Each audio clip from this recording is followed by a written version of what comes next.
अस्सलाम वालेकुम दोस्तों, कैसे हो? मुझे उम्मीद है कि आप सब सही हो गए। न्यू अपडेट के साथ मैं आपके सामने फिर हाजिर हो चुके हैं। कुवैत में रहते हैं, कुवैत की खबरों से हमेशा के लिए अपडेट रहना चाहते हैं, वीडियो को देखें, काफ़ी ज़्यादा इंपॉर्टेंट जानकारी आपको मिलने वाली है।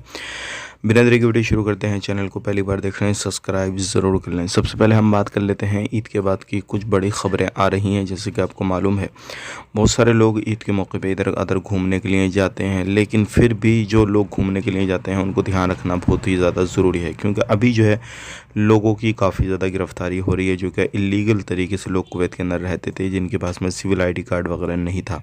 तो अगर आप कहीं पे भी घूमने फिरने के लिए जा रहे हैं, कहीं पे भी कुछ भी काम काज कर रहे हैं, इस चीज़ का ध्यान रखें, सावधानी बरतें, नहीं तो आपको परेशानी आ सकती है। क्योंकि बहुत सारे लोगों को पकड़ के अब उनके देश उनको डिपोर्ट किया जाएगा, तो इस चीज़ का आपने ध्यान रखना है, और कहीं पर भी रहते हैं तो इन चीज़ों का ख्याल रखना है।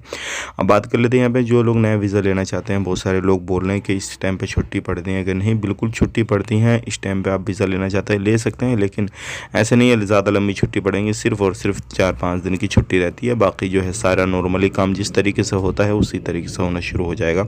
तो इस तरीके का कोई भी मसला नहीं है। अगर आप इस टाइम पे वीज़ा लेंगे तो भी आपको वीज़ा मिलेगा और काम काज भी आपका होएगा, इसमें कोई भी घबराने की ज़रूरत नहीं है।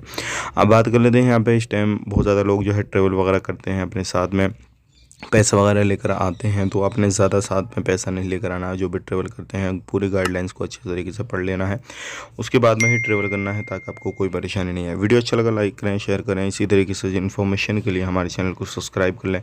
आने वाले वक्त में ऐसी वीडियो आपको मिलती रहेगी।